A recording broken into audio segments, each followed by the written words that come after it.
आज खूप अतिशय आनंद होतोय कारण यशाची पहिली पायरी जोपर्यंत आपण पृथ्वी तलावर जिवंत आहोत तो कधी भेटला आपल्याला कोणी विचारते तो 10वीला किती पर्सेंट होते, तुला 10वीला किती होते, 12वीला किती होते, त्यातली पहिली यशाची पायरी आज रिझल्ट लागला. खूप अति जबरदस्त रिझल्ट आहे म्हणल्यासारखं. जवळपास RCCच्या RN मोटेवाकर विद्यालय लातूर जवळपास 83 स्टुडंट्स आहेत फक्त स्कूलमध्ये आमच्या आपल्या RN मोटेवाकरमध्ये. म्हणजे वडिलांच्या नावानं मी शाळा सुरू केली, रघुनाथ नामदेव मोटेवाकर विद्यालय लातूर. त्या शाळेचं 83 स्टुडंट्सपैकी जवळपास 3 विद्यार्थ्याला 100% मार्क्स आहेत, 100% गुण आहेत आणि जवळपास 37 स्टुडंट 37 विद्यार्थ्यांना आउट ऑफ 83 अबोव 90% आहेत. म्हणजे मिरॅकल रिझल्ट आहे. दरवर्षी जसं यशाचा आलेख असा उंच होत चालला आहे. मला असं वाटतं याच्या मागं पूर्ण RN मोटेवाकर विद्यालयाची जी पूर्ण टीम आहे, प्रिन्सिपल सर, पूर्ण जे सर्व टीचर पिलर्स आहेत, जे टीचर शिकवतात, यांचं यश आहे. सगळ्यात महत्त्वाचं त्यांच्या पालकांचं आणि त्या विद्यार्थ्यांचं यात खूप मोठा मोलाचा वाटा आहे असं मला वाटतंय. आज खूप अतिशय आनंद होतोय.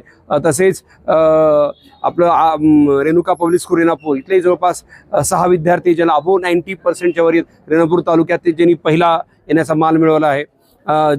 आणि जवळपास आणि सगळ्यात RCC फाउंडेशन विद्यार्थी मिरॅकल रिझल्ट दिला आहे. म्हणजे खरंच मला अतिशय आनंद होतोय की इतका जबरदस्त रिझल्ट आला आहे. हे एका वर्षाचं फलित, मला हे एका दिवसाचं फलित नाही आहे, हे मागच्या 10 वर्षात तपश्चर्या आहे मला असं वाटतं. कारण पालकांनी त्यांना जे प्रॉपर ट्रॅकवर ठेवलं, स्कूलनी जे त्यांच्याकडनं करून घेतलं, फाउंडेशनच्या टीचरनी जे करून घेतलं, त्याचंही फलित आहे आणि हा असा रिझल्ट येतोय.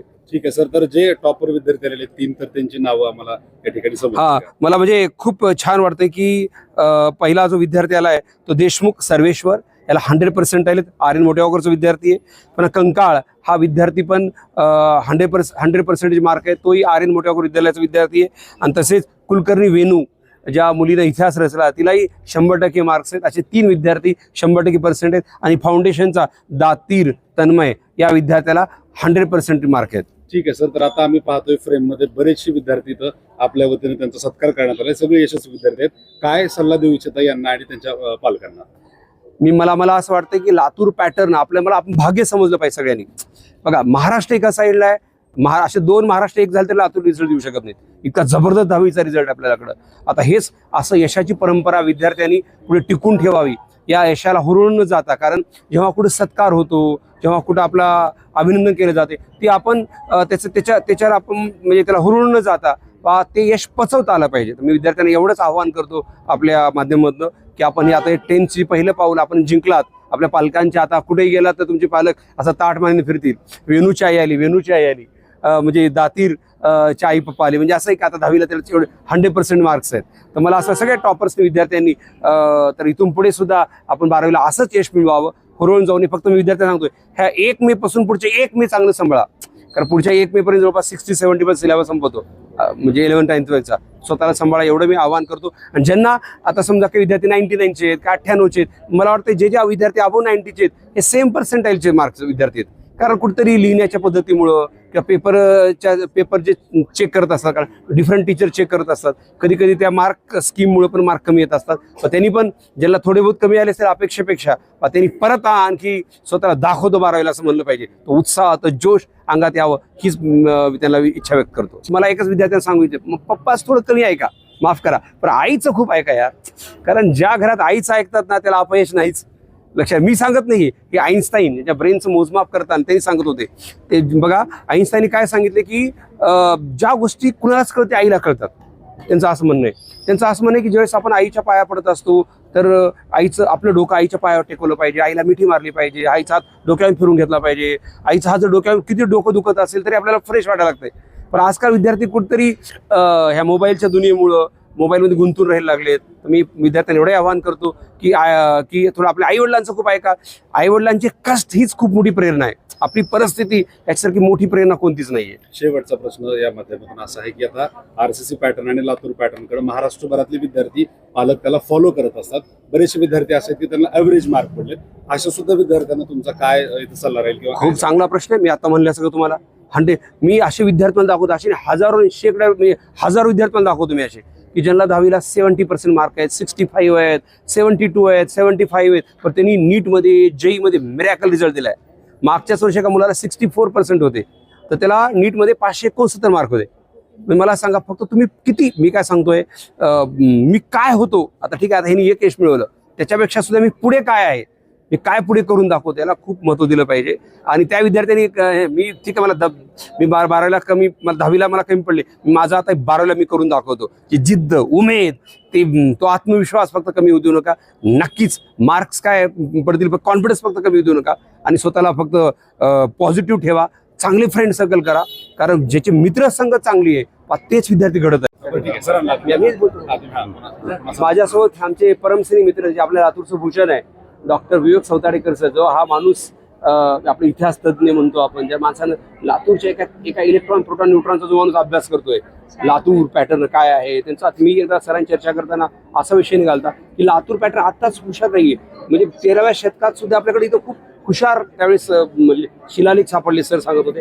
असे आज इतिहासकार तज्ज्ञ आम्हाला आता गुणवंत मुलाच्या प्रसंगी त्यांनी गेस्ट म्हणून आमच्याकडे आले होते, त्यांचे मी आभार मानतो आणि त्यांना विनंती करतो त्यांनी थोडं मुला बोलावं. आत्ताच आदरणीय प्राध्यापक मोठेगावकर सरांनी सांगितल्याप्रमाणे की लातूर पॅटर्नची व्याख्या जर कोणी विचारली तर त्यांनी फक्त रिझल्ट बघावा. की महाराष्ट्रात 8 विभाग आहेत, या 8 विभागापैकी 7 विभागाची बेरीज जर केली तर लातूर विभागाचे बेरीज ही जास्त होते. हो ना 104 विद्यार्थी हे 100% असणारे जर ज्या लातूर विभागात असतील तर ते लातूर पॅटर्नची व्याख्या आपण नव्यानं सांगण्याची काय आवश्यकता नाही असं मला वाटतं. हा संबंध भारतामध्ये दुमदुमणारा हा लातूर पॅटर्न आजही आपल्याला पाहायला मिळतो. आणि त्याच्यामध्ये आत्तापर्यंत महाविद्यालयीन लातूर पॅटर्न ही ओळख आपली 10 वर्षापूर्वीपासून होती, परंतु या 10 वर्षामध्ये आता स्कूल पॅटर्न सुद्धा या लातूर विभागानं दाखवून देण्याचं काम केलंय. त्याच्यामध्ये RCC पॅटर्न, लातूर पॅटर्न म्हणून आपण ओळखत होतो, पण लातूर पॅटर्नमध्ये पुन्हा RCC पॅटर्नची आज गुणवत्ता आपल्याला पाहायला मिळते आहे. ती संबंध महाराष्ट्रभर नव्हे तर महाराष्ट्राच्या बाहेर सुद्धा जे विद्यार्थी डॉक्टर होतात, इंजिनियर होतात, आता काही विद्यार्थ्यांची आपण या ठिकाणी मुलाखत पाहिली, तर या सगळ्या विद्यार्थ्यांच्या तोंडून आज RCCचं नाव निघतंय. त्याचं कारण असं आहे, शेकडो नव्हे तर हजारो विद्यार्थी घडवण्याची किमया ही RCC पॅटर्नच्या माध्यमातून निर्माण होते. मी RCC पॅटर्नच्या सगळ्या विद्यार्थ्यांना, गुणवंतांना आणि त्यांना शिकवणाऱ्या सगळ्या गुरुजनांना, आदरणीय प्राध्यापक शिवराजी मोठेगावकर सरांना या निकालाच्या संदर्भानं त्यांचं अभिनंदन करतो. सगळ्या विद्यार्थ्यांना त्यांच्या भावी आयुष्यासाठी शुभेच्छा देतो. RCC पॅटर्न हा पुढेही अशाच पद्धतीनं त्याची वाटचाल करेल अशी अपेक्षा एक लातूरकर या नात्यानं करतो. धन्यवाद. माझं नाव स्वरित विनोद कंकाळ. इयत्ता 10वी पास झालो आहे मी. मला 10वीत 100% पडले आहेत. मी RN मोठेगावकर स्कूल या शाळेतून शिकलो आहे. जो मला अभ्यास करण्यासाठी सपोर्ट म्हणजे पॅरेंट्सचा खूप भेटला. पॅरेंट्स आणि टीचर्सचा ते वेळोवेळी मला मार्गदर्शन करायचे. मोठेगावकर सर शाळेत कधी कधी यायचे, ते मार्गदर्शन करून जायचे, त्यामुळे मोटिवेशन भेटलं. नमस्कार, माझं नाव वेणू विजय कुलकर्णी. माझ्या शाळेचं नाव आहे RN मोठेगावकर विद्यालय लातूर. मी लातूर जिल्ह्यातलीच आहे प्रॉपर.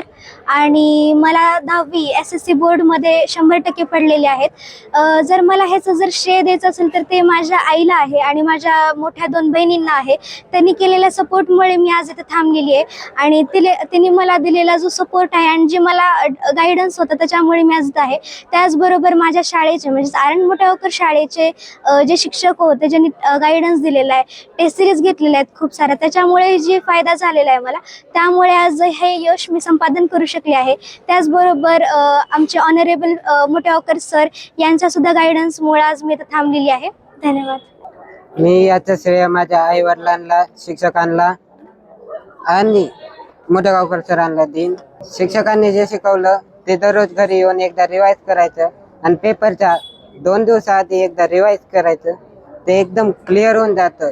परत मग त्याचा अभ्यास करण्याची जरूरत नाही. अभ्यास कसा करायचा? दररोज एक फिक्स टाइम ठेवायचा प्रत्येक विषयासाठी. शॉर्ट नोट्सवर तर बिलीव्ह नाही करायचं, त्याच्यात टाइम वेस्ट होतो. आणि जितका टाइम होईल तितका पुस्तक बुक वाचण्यात